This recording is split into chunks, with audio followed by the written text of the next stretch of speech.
안녕하세요 여러분. 정신사랑의 논풀쌤입니다. 오늘은 알츠하이머 병의 원인에 대해서 한번 살펴보도록 하겠습니다. 알츠하이머 병은 여러분들 모두 다 아시죠? 원인을 모른다.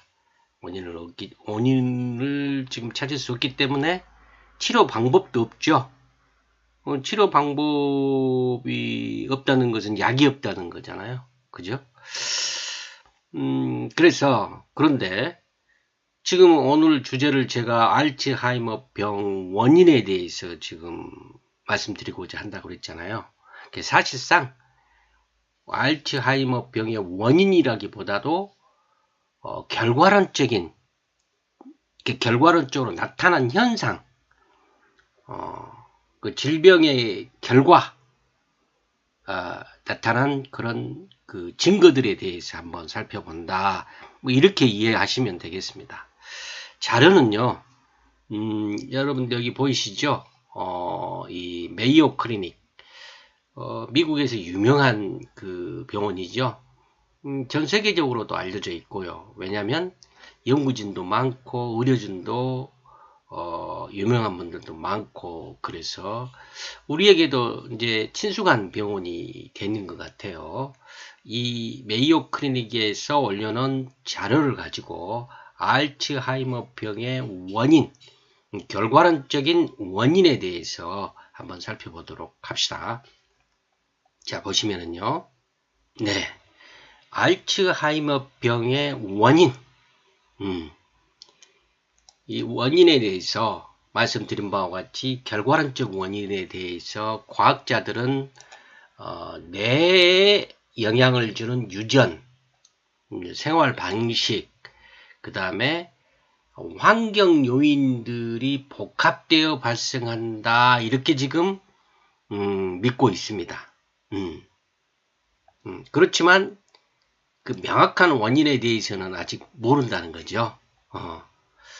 그래서 사실 알츠하이머 병의 환자들 중에서 1%보다 더 적은 수가 특정 유전적인 변화에 의해서 일어난다. 이렇게 지금 이야기를 하고 있거든요.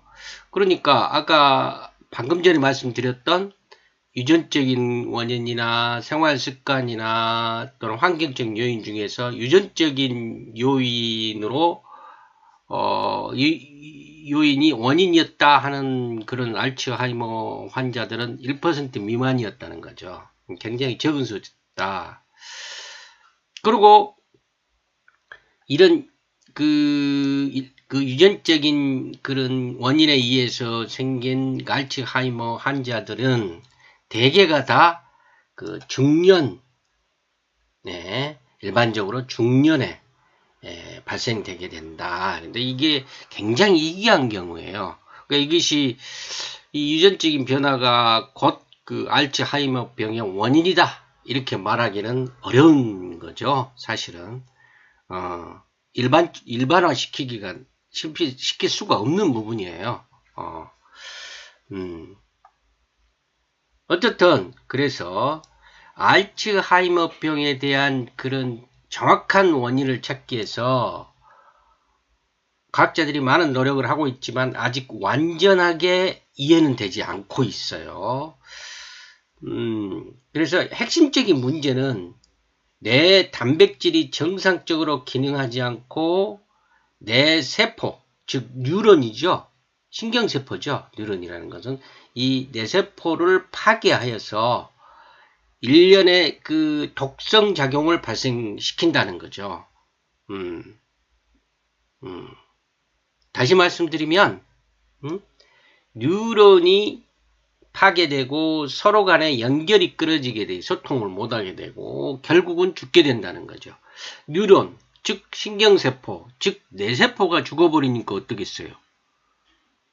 그러니까 이 기억력 상실이나 이와 같이 뇌의 중요한 기능들을 상실할 수밖에 없다는 거죠.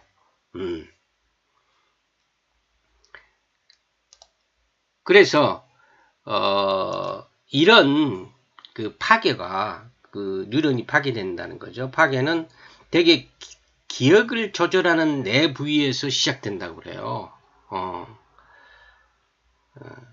그 과정은 최초 증상의 몇 년 전부터 생긴다.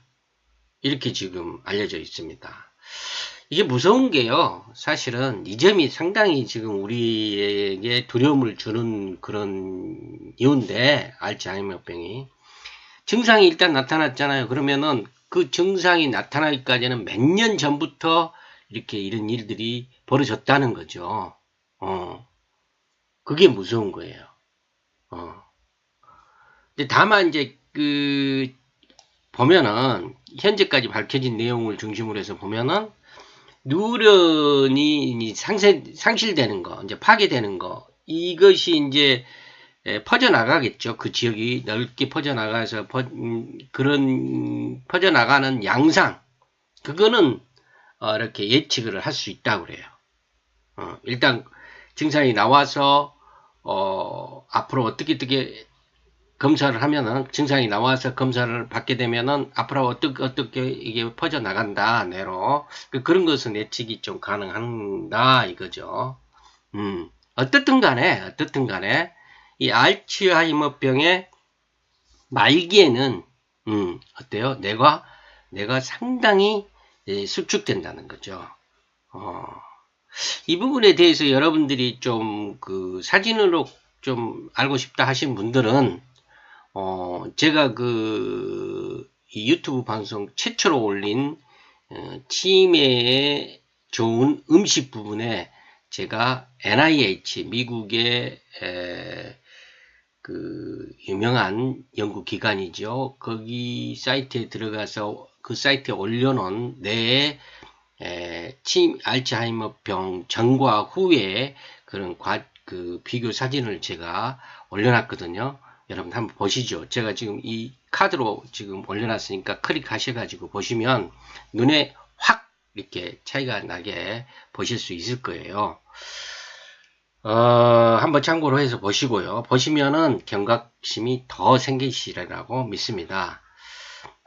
그래서 과학자들은 현재까지요, 현재 연구 결과를 보면은, 두 가지 단백질의 역할에 대해서 초점을 맞추고 있는데, 그 중에 하나가 이 플라그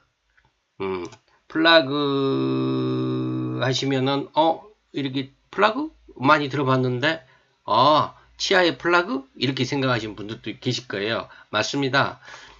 그런 것처럼, 이거를 이제, 알츠하이머 환자들한테 보이는 그 플라그라는 것은 신경반이라고 그래요. 우리말로 해석을 하면 신경반이라고 그러는데, 보시면, 이와 같이, 신경반은, 큰 단백질의 그런 여분의 조각으로 구성되어 있는데, 그것을 베타 아밀로이드라고 그래요.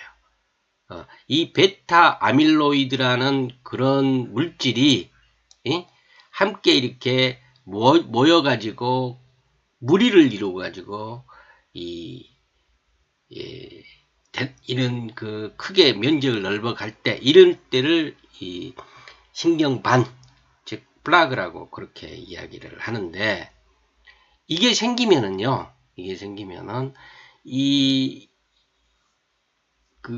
신경세포인 뉴런에 영향을 줘가지고, 뉴런에 독성적인 그런 악영향을 줘가지고, 결국에는 세포와 뉴런과 뉴런 사이의 소통, 커뮤니케이션을 끊어버린다는 거죠. 결국은 이게 이제 계속 증가되면 어떻겠어요? 기억력이 상실되는 그런 결과가 나온다는 거죠. 이런 클러스터, 이런 무리, 베타 아밀로이드가 축적돼 가지고 생긴 플라그, 이 무리들이 이게 다른 세포 부스러기들도 축적되기도 한다고 그러는데, 일반적으로 아밀로이드 플라그, 주로 베타 아밀로이드가 축적된 그런 것을 말한다. 이겁니다. 그래서 이게 축적이 되면은 아마 알츠하이머 병이 발병한다, 이렇게 지금 생각을 하고 있다는 거죠. 그래서 제가 알츠하이머병의 원인이라기보다는 결과론적인 질병의 결과로서 나타난 원인이다. 이렇게 지금 말씀을 드리는 거예요. 그러니까 사실은 원인이라는 것은 시작 부분을 이야기하는데 지금 발병이 난 후에 나타나는 증상, 결과를 가지고 우리가 지금 보고 있다 이겁니다. 그 다음에 과학자들은 또 이 탱글스, 즉 그 신경섬유 다발이라고 이렇게 해석이 되거든요. 이 신경섬유 다발이라는 것은 이것도 이제 단백질의 일종인데 주요 기능이 뭐냐면은요, 이 굉장히 중요해요. 이 탱글이라는 그 단백질은 타우 단백질이라는 그 단백질이 있는데 이 타우 단백질이 뉴런에서 주로 그 신경세포를 지지해주고 유지해주고 하는 그 힘이 되어주는 인터널 서포트를 해주는 건데 거기에다가 또 그 필요한 영양분이나 필수적인 그런 그 성분들을 이렇게 수송시켜주는, 이동시켜주는 기능을 이 타우 단백질이라는 것이 한대요. 그런데 이 알츠하이머병에 걸리면은 이 타우 단백질이 이제 다른 역할을 하는 거죠. 모양이 바뀌어버려요. 모양이 변화가 오고, 그래서, 이 타우 단백질이 소위 그 뉴로파이브릴라리 탱글이라 해가지고 신경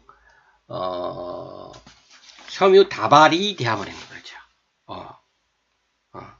그래서 이 신경 섬유 다발이 돼버리면은 똑같이 아까 그 아밀로이드 플라그에서 보는 것처럼 신경반에서 보는 것처럼 그런 효과가 나는 거예요.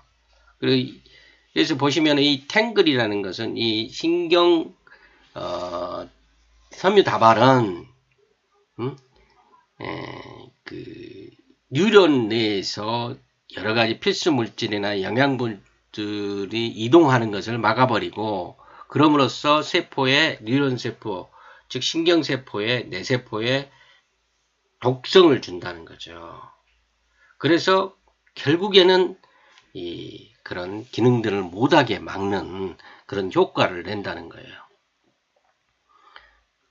그렇습니다. 지금까지 보신 바와 같이 과학자들은 현재까지 이 알츠하이머병의 원인에 대해서 사실은 서두에 말씀드린 것처럼 원인이라기보다도 질병의 결과로서 나타난 현상이 이 신경반 플라그, 그 다음에 신경섬유 다발, 탱글이라는 두 개의 그런 일종의 단백질 덩어리들이 생기더라 이겁니다. 이게 원인이 돼서 기억력 상실이 된다 이렇게 지금 생각하고 있다 이겁니다. 오늘은 여기까지입니다. 아무쪼록 여러분들이 치매를 예방하는데 또 치매의 악화를 막는 데 있어서 도움이 되는 자료가 되었으면 좋겠습니다. 여러분, 강건한 정신을 가지고 활기찬 생활을 하도록 합시다. 저는 정신사랑의 논풀쌤이었습니다. 감사합니다. 또 뵙겠습니다.